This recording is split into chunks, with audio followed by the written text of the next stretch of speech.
Hola, mi nombre es Diego Ayala Báez y soy médico pasante del Servicio Social perteneciente a la línea de investigación didáctica en Ciencias de la Salud. El día de hoy abordaremos un caso clínico referente al tema sangrado de tubo digestivo alto, específicamente hablando de lo que es la úlcera gástrica. Iniciando con el caso clínico, se trata de un masculino de 58 años, el cual desconoce su grupo sanguíneo. Cuenta con los siguientes antecedentes patológicos de importancia: alcoholismo positivo de inicio a los 26 años con ingesta ocasional una vez al mes, apendicectomía abierta a los 14 años, la cual no tuvo ninguna complicación, diagnóstico de lumbalgia a los 32 años en tratamiento con ibuprofeno, diagnóstico de cefalea migrañosa de hace 3 años en tratamiento con ácido acetil salicílico en caso de crisis. Al interrogatorio del padecimiento actual refiere iniciar hace 3 meses con episodios intermitentes de dolor abdominal tipo ardoroso en epigastrio, intensidad 6 de 10, sin especificar mayor sintomatología. Al día de hoy, posterior a la ingesta de alimentos, presenta exacerbación del dolor abdominal en epigastrio, aumentando de intensidad a 9 de 10, que no irradia, disminuye en posición antiálgica y se acompaña de vómitos en pozos de café en 3 ocasiones de cantidad moderada, evacuaciones melénicas en 3 ocasiones, mareo y diaforesis, por lo que decide automedicarse con ketorolaco sin presentar mejoría, motivo por el cual acude a esta unidad.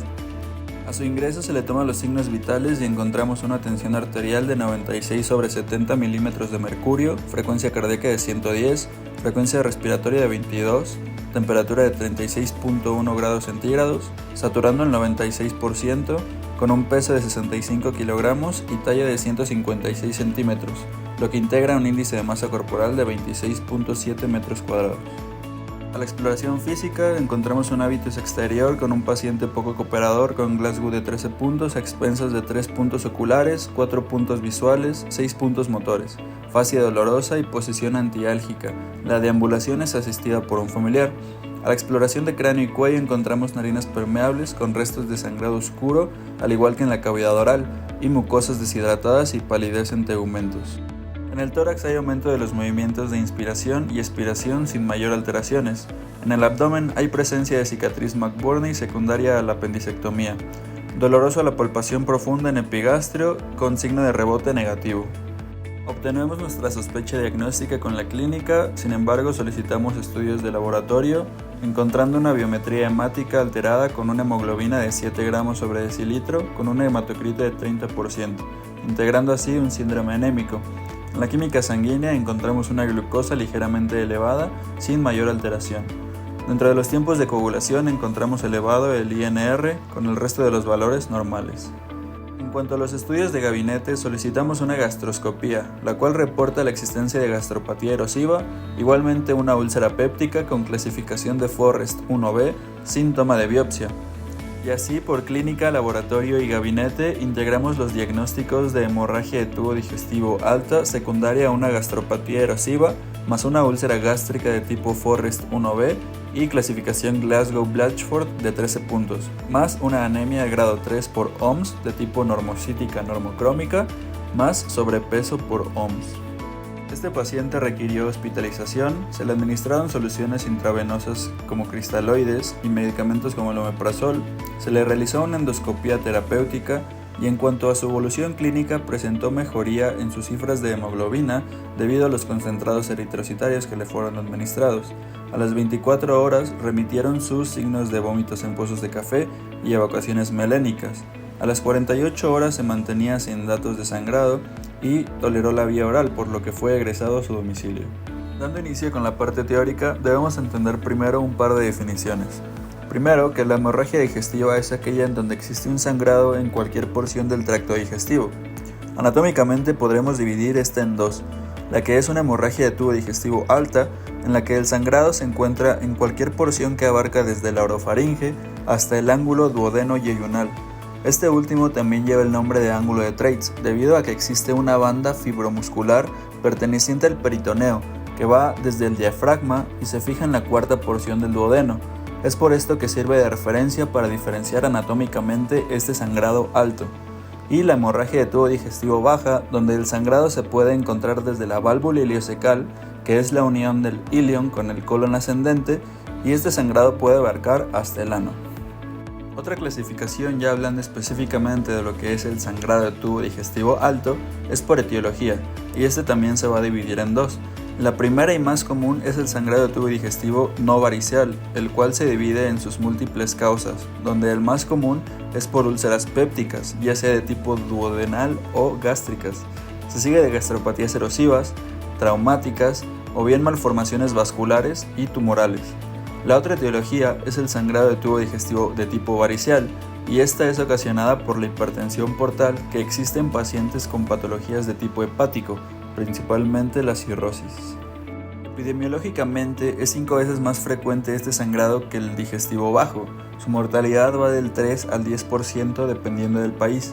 En México se tiene registrado una tasa del 8.5%, el cual puede aumentar en personas de edad avanzada o con comorbilidades. La edad de presentación de esta patología es aproximadamente a los 66 años y predomina en el sexo masculino. Entre los factores de riesgo que se consideran como de mayor relevancia tenemos 2. El primero es Helicobacter pylori. La infección de este puede ser fácilmente adquirida por ingerir alimentos que fueron preparados con medidas higiénicas deficientes o nulas, y también el uso crónico y en dosis altas de antiinflamatorios no esteroideos.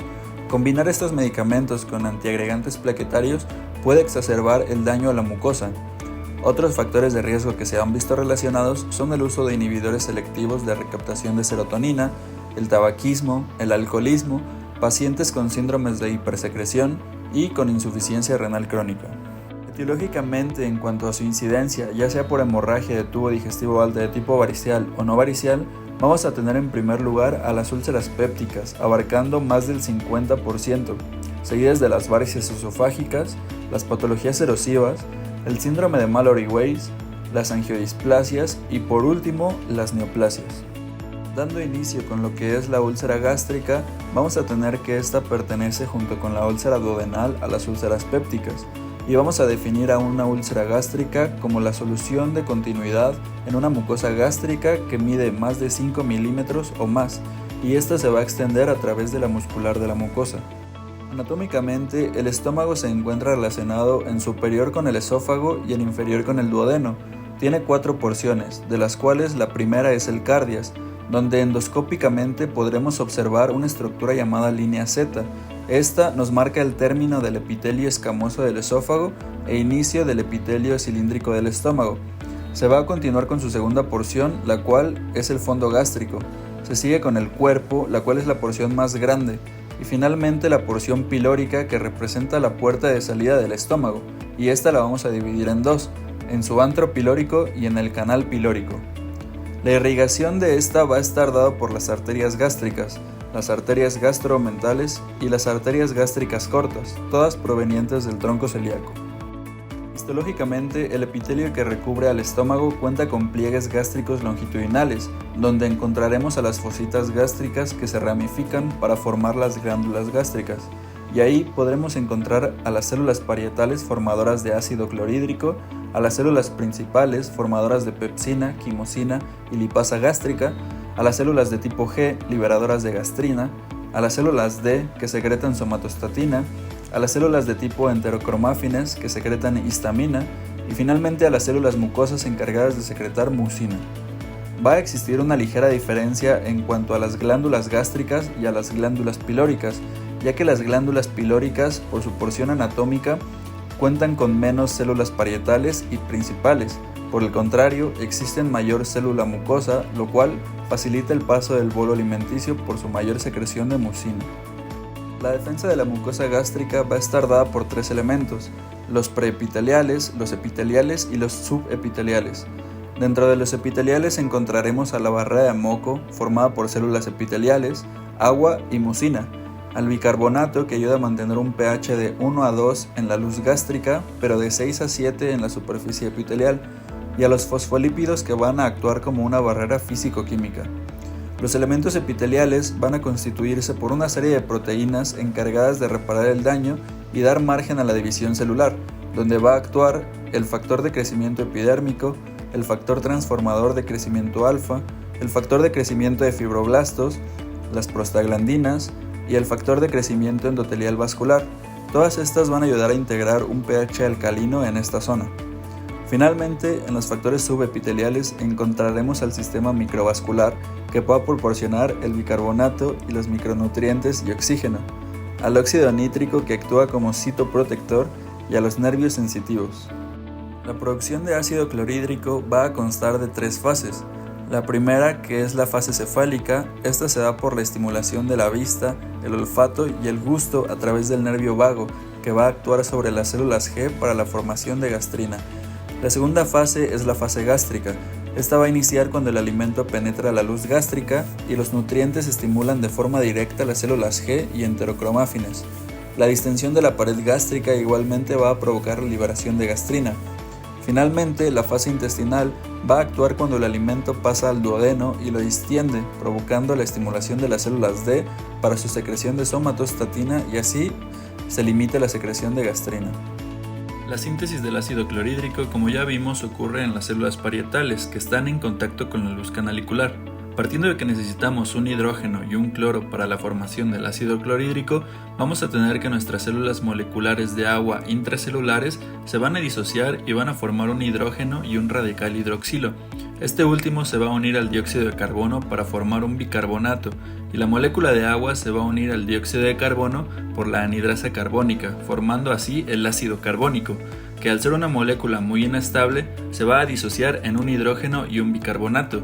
El hidrógeno va a salir a la luz canalicular atravesando la bomba de protones que se encuentra en la membrana superficial de la célula parietal. Esta bomba realiza un intercambio de hidrógeno por uno de potasio por la enzima ATPasa, y el potasio intracelular va a salir gracias a los canales de potasio. El cloro que se encuentra en la sangre va a llegar a la luz canalicular por una molécula llamada antiportador, la cual intercambia un bicarbonato intracelular por el cloro sérico. Una vez que el cloro se encuentra dentro de la célula, va a salir a través de los canales de cloro, y así, ya que ambos se encuentran en la luz canalicular, van a unirse gracias a la molécula de agua, formando así la solución acuosa que conocemos como ácido clorhídrico. La etiopatogenia de Helicobacter pylori va a estar dada por la interrelación de los factores bacterianos con los factores del hospedador. Los factores bacterianos vamos a tener la estructura del microorganismo, siendo un gram negativo en forma de bastón, flagelado y con adhesinas en su cuerpo, lo cual le va a ayudar a mantenerse en el moco del epitelio gástrico sin invadirlo. Las porinas que le permiten protegerse del ambiente ácido y las enzimas como la ureasa que le permite crear amoníaco a partir de la urea, y así crear un ambiente alcalino y dañar a la célula epitelial para poder infectarla. Finalmente, algunos de sus factores de virulencia que le permiten dañar a la mucosa y alterar la función inmunológica para que éste no pueda ser eliminado. En cuanto a los factores del hospedador, tenemos el tiempo que la persona lleva infectada, siendo casi siempre crónica, mayor a 20 años. La localización de Helicobacter pylori se encuentra inicialmente en el antro, ya que con el tiempo se puede desplazar al cuerpo, causando mayor daño al epitelio. La respuesta inflamatoria que ocasiona Helicobacter pylori que inicia con una lesión en el epitelio y finalmente el factor genético que va a predisponer a la patogenia del huésped. En cuanto a los AINES, su etiopatogenia está dada por dos vertientes. Primero que nada, al ser medicamentos de tipo ácidos, estos afectan directamente a la mucosa. Su segunda y más importante en cuanto a su mecanismo de acción, pues fisiológicamente las prostaglandinas desempeñan una función de conservación de la mucosa y reparación. Por lo tanto, la interrupción de la síntesis de la prostaglandina, lo cual ocasiona los antiinflamatorios no esteroideos, va a detener su defensa y su reparación. Cuando hay una lesión, la fosfolipasa A2 libera ácido araquidónico. Este actúa con las ciclooxigenasas de tipo 1, también llamadas citoprotectoras gástricas, ya que estas aumentan el flujo gástrico, la producción de mucina y bicarbonato y regulan el ácido clorhídrico. Por lo tanto, si se inhibe, se va a perder esta protección. Clínicamente observaremos en estos pacientes vómitos en pozos de café y melena, los cuales van a adquirir esta coloración por ser el resultado de la degradación de la hemoglobina en el tracto gastrointestinal por las enzimas y bacterias. La hemoglobina se va a descomponer en hemina y hematina y esto le va a dar el color característico tanto a las evacuaciones como a los vómitos. También podremos encontrar dolor en epigastrio. Igualmente es importante distinguir estos tipos de sangrado con la epistaxis, la hemorragia amigdalina, con el uso de bismuto y hierro oral, los cuales pueden simular signos de sangrado del tubo digestivo alto, pero no lo son. A la exploración física puede existir palidez y deshidratación de la mucosa, presencia de restos de sangrado en narinas y en cavidad oral. A la palpación habrá dolor en epigastrio o bien en cuadrante superior derecho. El tacto rectal puede indicarse cuando no se tenga seguridad de que han existido evacuaciones melénicas. A la percusión debe escucharse matidez en el hipocondrio derecho, pues si se percute timpánico es dato de gravedad, pues es significado de que hay una perforación de la úlcera y por lo tanto aire libre en el abdomen. Otros datos de gravedad son el signo de rebote positivo, alteración del estado de alerta, disminución de la temperatura de las extremidades, dolor al tacto rectal y que haya presencia de fiebre. Tendremos una sospecha diagnóstica teniendo en cuenta los antecedentes recopilados en la historia clínica, los síntomas y signos, y así como la exploración física sugerente de la patología. Finalmente, podremos confirmar un diagnóstico gracias a la gastroscopía que nos ayudará a observar el daño en la mucosa directamente. Los estudios de laboratorio nos ayudarán a estadificar dentro de las escalas la gravedad de esta enfermedad. La realización de una gastroscopía nos va a ayudar a estadificar el daño que existe en la mucosa de este paciente dentro de la escala de Forrest, la cual determina la gravedad del sangrado.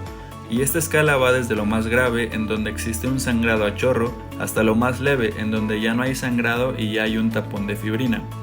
En estas endoscopías se puede realizar una toma de biopsia en aquellos pacientes que cuenten con factores de riesgo como la infección crónica por Helicobacter pylori o bien en aquellos pacientes en donde la lesión se encuentre en el cuerpo del estómago, pues en esta región existe mayor riesgo para padecer cáncer.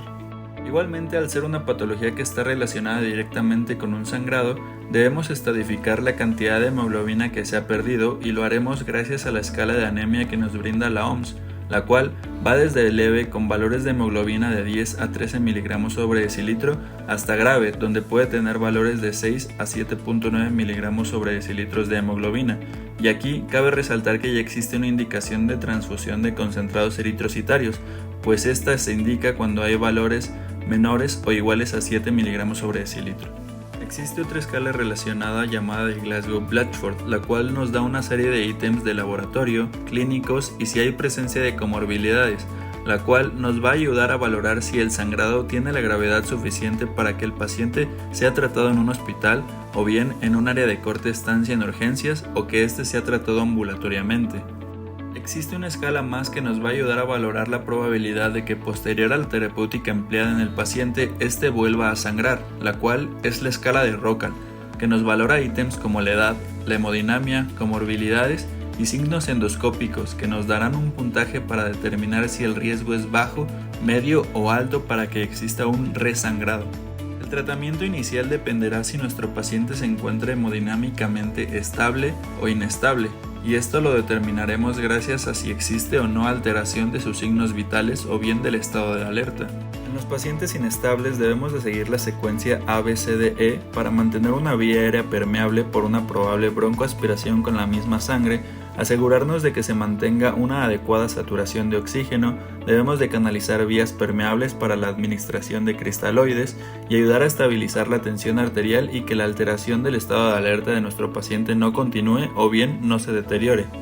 Una vez hecho esto o bien en pacientes hemodinámicamente estables, el tratamiento se va a basar en la administración de soluciones cristaloides intravenosas, igualmente medicamentos como los inhibidores de la bomba de protones, hemoderivados si existen los valores suficientes de hemoglobina para su indicación y finalmente la realización de una gastroscopía terapéutica.